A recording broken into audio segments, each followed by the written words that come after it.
हमने ननद और भाभी के रिश्तों के बारे में बहुत सारी कहानियों को देखा है, प्रत्यक्ष भी देखा है। अमूमन देखा गया है कि ननद और भाभी में आपस में जमती नहीं है और एक दूसरे के साथ कंपटीशन में लगी रहती हैं। ननद और भाभी का रिश्ता वैसे देखा जाए तो साधारण परिवार में थोड़ा भारी माना जाता है। मैं उसी पर आधारित एक कहानी लेकर के आपके सामने आया हूँ। उस कहानी का शीर्षक है भाभी। चलिए हम शुरुआत करते हैं कहानी पर। भाभी जब बाजार से लौट करके आती है, पसीने पसीने, गर्मी का दिन है, हाथ में झोला लिए हुए जब घर में प्रवेश करती है तो सेंटर टेबल पर ड्राइंग रूम में किताबें बेतरतीब बिखरी हुई थी, फैली हुई थी। एक किताब, दो चार किताब नीचे गिरे हुए थे, कुछ किताब सेंटर टेबल पर खुले पड़े हुए थे। भाभी का पारा चढ़ गया। गुस्से में उसने कहा, आवाज़ लगाई, सुनीता सुनीता। सुनीता भागती हुई आई और बोली, क्या हुआ भाभी? भाभी ने ज़ोर से चिल्ला कर कहा कि मैं तुम्हारी नौकर हूँ? इस तरह से तुम पढ़ती लिखती कुछ नहीं हो, पता नहीं क्या करती रहती हो। जितना किताब खोल के तुमने रखा हुआ है, ये क्या मैं नौकर हूँ कि आकर के समेटूंगी? ये क्या तरीका तुमने लगा रखा है? बहुत हो गया तुम्हारा, आज जाने तो तुम्हारे भाई को मैं बात करती हूँ। ननद सुनीता और सॉरी बोलती है, भाभी मैं ऊपर कपड़े फैलाने के लिए गई थी, अभी मैं हटा लेती हूँ। भाभी गुस्से में पांव पटकती हुई रूम से बाहर निकल गई।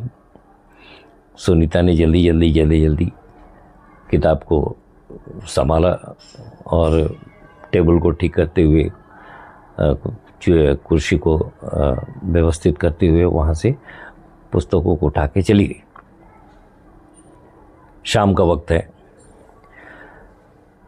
सुनीता का भाई घर के अंदर ऑफिस से प्रवेश किया तो पत्नी को खामोश गुस्से में तमतमाया हुआ चेहरा लिए सोफा पर बैठा देख करके समझ गया कुछ ना कुछ बात हुई है। उसकी कुछ हिम्मत नहीं हुई कि मैं क्या बोलूं, क्योंकि वजह उसको अंदाज़ा था। उसने अपना बैग रखा, अपने हेलमेट रखे और चुपचाप पत्नी के सामने सोफा पर बैठ गया। भाभी थोड़ी देर तक अपने आप को अनदेखा करते करते बाद में उसने कहा, पति ने पूछा उससे, भाग्यवान क्या हुआ? लगता है कुछ बात हुई क्या? इस तरह से खामोश बैठी हो। भाभी लगभग फट पड़ी, बोली कि बहुत हो गया, तुम्हारी बहन का नखड़ा अब मेरे से नहीं उठाया जाएगा। क्या तुम ही एक हो, भाई हो? तुम्हारा छोटा भाई नहीं है जो उसको देख नहीं सकता, अपने पास रख नहीं सकता है? हमने क्या धर्मशाला खोल के रखा है? ये क्या तरीका हो गया? अपनी मनमानी करती है, पढ़ती लिखती कुछ नहीं है और तमाशा दुनिया का। पति चुपचाप सुनता रहा, सर झुकाए बैठा रहा। जब पत्नी बोल बोल के थक गई तो इसने फिर पूछा, भाई ने, मैं समझ सकता हूँ भाग्यवान की सुनीता ने फिर कोई गलती की होगी, क्या हुआ बताओ? भाभी ने कहा, क्या हुआ जाने दो, उससे मेरे को मतलब नहीं। तुम आज का आज अपने छोटे भाई को फ़ोन करो और उसको बोलो कि वो यहाँ से लेके जाए, वो उसकी भी जिम्मेदारी है, ये सिर्फ तुम्हारी जिम्मेदारी नहीं है। पति चुपचाप रहना ही बेहतर समझा, वो खामोश रह गया। भाभी ड्राइंग रूम से निकली और किचन की ओर जा रही थी तो दूसरे कमरे से कुछ सिसकने की आवाज़ आ रही थी। उसने मुड़ के देखा पर्दे के पीछे से तो ननद सुनीता बिछावन पर बैठी अपने घुटने में सर को डाले रो रही थी। भाभी ने मुंह टेढ़ा किया और किचन की ओर चली गई। सुबह का वक्त, भाभी किचन में कुछ काम कर रही थी। उसने ननद को आवाज़ दिया, सुनीता सुनीता। सुनीता भागती हुई आई, बोली हाँ भाभी। बोली कि रश्मि को तैयार करो और तैयार करके उसका टिफ़िन लगाओ, उसका नाश्ता करो और करके उसको ले जाकर के बस पर छोड़ के आओ। सुनीता कहना चाहिए कि भाभी मुझे कॉलेज जाना है। भड़क गई भाभी, बोली कि रे तुम्हारा हमेशा कुछ ना कुछ बहाना रहता है, तुम जाती रहना कॉलेज, तुम्हारा कौन सा कॉलेज, कभी भी जा सकती हो, लेकिन उसकी बस अगर छूट गई तो कैसे जाएगी। सुनीता ने कहा ठीक है भाभी, कोई बात नहीं, मैं उसको तैयार कर देती हूँ। और वो अपनी भतीजी रश्मि को आवाज़ दे करके बुला लिया और उसको तैयार करने लग गई। भाभी जाकर ड्राइंग रूम में की ओर अंदर चली गई। जब सुनीता अपनी भतीजी को तैयार कर रही थी और उसके आंख से आंसू आ रहे थे, तो रश्मि ने पूछा कि बुआ बुआ, मम्मी तुम पर बहुत चिढ़ती है ना, तुमको बहुत डांटती है ना, तुम रो मत बुआ, मैं जब बड़ी होंगी ना तो मम्मी को बहुत डांटूंगी। सुनीता ने उसके गाल को पकड़कर अपने आंसू पोंछे और कहा नहीं बेटा, ऐसा नहीं है, तुम्हारी माँ अच्छी है, भाभी बहुत अच्छी है, मैं ही बदमाशी करती हूँ ना, इसलिए डांटती हैं। भाभी ये बात कमरे से निकलते निकलते उसने सुन लिया। उसके बाद सुनीता भतीजी रश्मि को लेकर के चली गई बस पर छोड़ने के लिए स्कूल के लिए। भाभी ड्राइंग रूम में बैठी थी, टीवी देख रही है। इतने में एक छोटा बच्चा भागता भागता आता है, आंटी आंटी आंटी। भाभी पूछती है क्या हुआ। बोला कि सुनीता दीदी को कुछ लड़के छेड़ रहे हैं। अब सुनीता दीदी दुकान पर खड़ी है, रो रही है और दो लड़के उसके साथ बदतमीजी कर रहे हैं। भाभी को लगा जैसे उसे करंट लग गया हो। वो उठ के खड़ी हुई और दौड़ती हुई घर से बाहर निकल गई। दौड़ती दौड़ती वो मार्केट की तरफ भागी। थोड़ी दूर पर उसने देखा कि सुनीता एक जगह कोने में खड़ी रो रही है और दो लड़के उसके सामने खड़े कुछ उसको कमेंट कर रहे हैं। भाभी भागती भागती उसके पास पहुंची। भाभी को देख करके सुनीता उससे लिपट गई। भाभी ने एक नज़र देखा दोनों लड़कों को, बदमाशों को, और उस दुकान के सामने में एक लकड़ा पड़ा हुआ था, बांबू। उसने डंडे को उठाया और दोनों लड़कों के ऊपर भिड़ गई, मारने लगी डंडे डंडे। दोनों बदमाश जान छुड़ाकर भाग खड़े हुए। सुनीता के पास आई भाभी और उसको गले से लगाई और फिर उसके हाथ पकड़ कर घर की ओर चल दी। तीसरे दिन सुबह सुबह जब भाभी हाथ में ट्रे लेकर के ड्राइंग रूम में आई तो देखा कि पति और उसका देवर दोनों बैठे किसी गंभीर मुद्दे पर बात कर रहे थे। भाभी ने पूछा क्या हुआ, तुम लोगों ने क्या विचार किया। देवर ने कहा कि भाभी ऐसा है कि वो बच्ची है सुनीता, उससे कुछ गलती हो सकती है। मैं क्या करूं, मेरी भी इतनी आमदनी नहीं, कमाई नहीं है कि मैं उसकी परवरिश और उसकी पढ़ाई का खर्च उठा सकूं। भाभी तुनक कर के कहती है कि मैंने क्या धर्मशाला खोल के रखा है क्या, तुम भी तो भाई हो, तुम्हारी जिम्मेदारी नहीं है बहन को संभाल लेगी। देवर ने कहा कि भाभी है, लेकिन जो प्यार या जो जिस तरह का संरक्षण, जिस तरह की देखभाल आप लोग करती हैं, भैया करते हैं, वैसा मैं नहीं कर सकता हूँ, मेरे पास उतने पैसे नहीं हैं। भाभी ने कहा तुम मुझे कुछ नहीं मालूम, तुम भाई हो, तुम छोटे हो तो क्या हुआ, सुनीता से तो बड़े हो, अब कुछ दिन जिम्मेदारी तुम भी उठाओ। इतना कह के वो हॉल से बाहर निकल गई। जब बाहर निकली तो उसको सुनीता के कमरे की ओर झाँक कर देखा। सुनीता अपने बैग में कपड़े भर रही थी और रो रही थी, सिसक रही थी। भाभी थोड़ी देर तक उसे देखती रही, फिर वो दूसरी तरफ निकल गई। किचन में कुछ कर रही थी भाभी, लेकिन उसका कोई काम करने में उसका मन नहीं लग रहा था। कढ़ाई पर उसने कुछ चूल्हे पर चढ़ा के रखा था। कढ़ाई को चलाने की कोशिश कर रही तो हाथ कांप रहे हैं उसके। फिर वो वहाँ से कढ़ाई में छोलने को छोड़ दिया और धीरे धीरे चलती हुई सुनीता के कमरे में आई।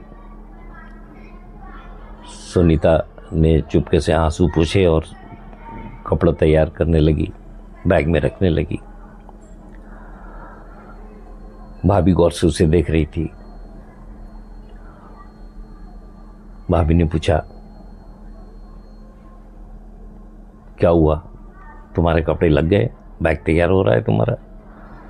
सुनीता ने कहा, भाभी मैं आपसे माफ़ी मांगती हूँ, मेरे से जो भी गलती हो गई मुझे माफ़ कर दीजिए। मैं और पढ़ना चाहती हूँ, मैं आप लोगों को छोड़ के जाना नहीं चाहती।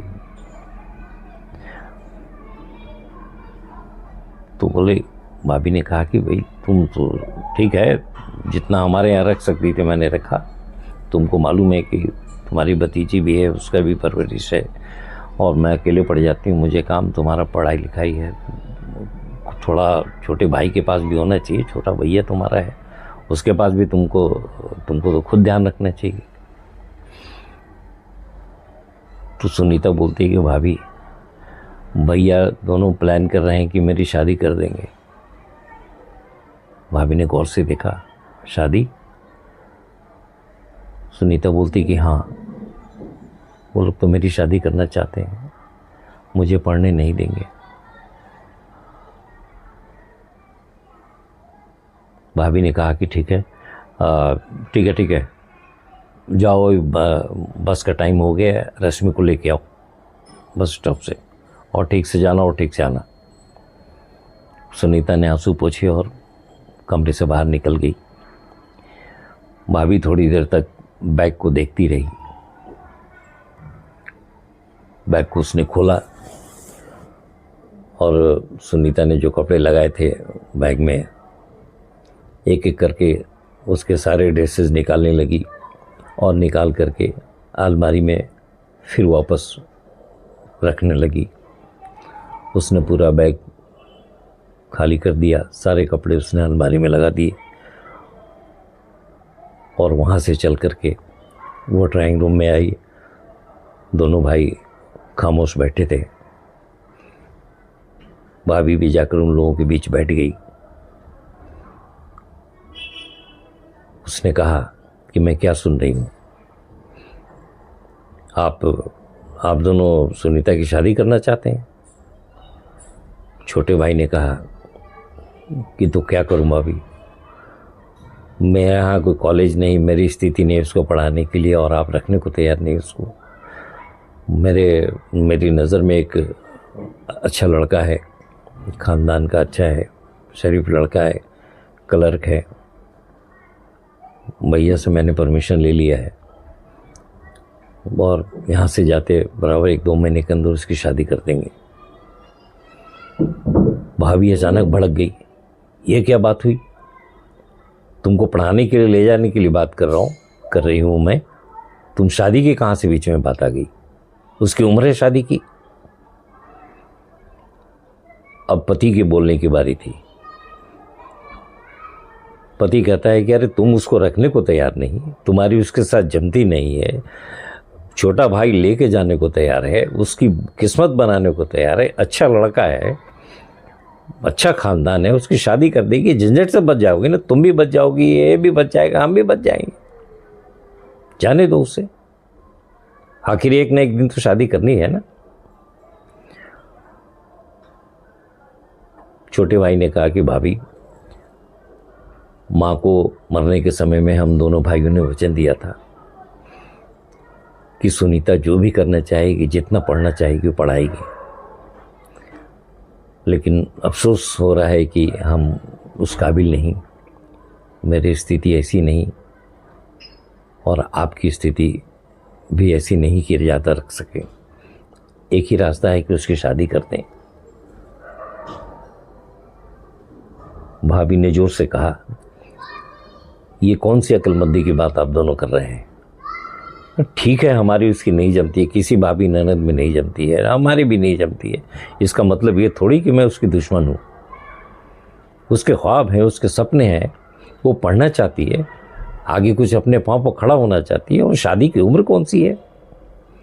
फिर पति को बोलती है कि तुम्हारी बेटी अभी 4-5 साल के बाद शादी के लायक हो जाएगी, तो क्या तुम उसकी कैरियर को बगैर ध्यान में दिए हुए शादी कर दोगे? पति बोलता नहीं, हरगिज नहीं। तो फिर तुम लोगों ने ऐसा कैसे सोच लिया कि सुनीता को शादी करके घर से निकाल देंगे? मैंने ये कभी नहीं सोचा, और मैं चाहूँगी भी नहीं कि उसकी शादी इस उम्र में हो जाए और उसके सारे सपने ख़त्म हो जाए। ये आप लोगों का निर्णय मुझे मंजूर नहीं। इस मामले में भले ही सुनीता के साथ मेरी नहीं जमती है, लेकिन इस मामले में मैं आप लोगों का साथ नहीं दूंगी। उसकी शादी नहीं होगी, अभी नहीं होगी, ठीक है। मेरे पास रहेगी, मैं उसको पढ़ाऊंगी, मैं उसके सपने पूरे करूंगी, मैं लड़ूंगी, हम दोनों झगड़ेंगे, लड़ेंगे, सब करेंगे, लेकिन मैं उसके कैरियर के साथ, उसके भविष्य के साथ खिलवाड़ नहीं कर सकती। आप लोग चाहे जो सोचो, मैं उसकी शादी नहीं करूंगी और सुनीता मेरे साथ ही रहेगी, नहीं जाएगी। इतना बोल करके जैसे ड्राइंग रूम से बाहर निकली, दरवाजे के बाहर से सुनीता सब देख रही, सुन रही थी। भाभी की नज़र पड़ी, सुनीता झपट के भाभी के गले लग गई और फूट फूट के रोने लगी। भाभी ने भी उसको जोर से अपने साथ चिपका लिया, उसके सर पे हाथ फेरा, उसके पीठ पर हाथ फेरा। भाभी ने कहा कि मैं भाभी हूँ, हो सकता है कि हमारा रिश्ता बदनाम हो, लेकिन फिर भी भाभी माँ का रूप होती है, भाभी दोस्त का रूप होती है, भाभी हमराज होती है। मैं तुमसे नाराज रहती थी, ठीक है, मुझे तकलीफ होती थी, इसलिए मैं नाराज रहती थी, लेकिन तुम्हारी ज़िंदगी से किसी को खिलवाड़ करने का कोई हक नहीं, मुझे भी नहीं है। भाभी भाभी करके सुनीता उसे चिपट गई।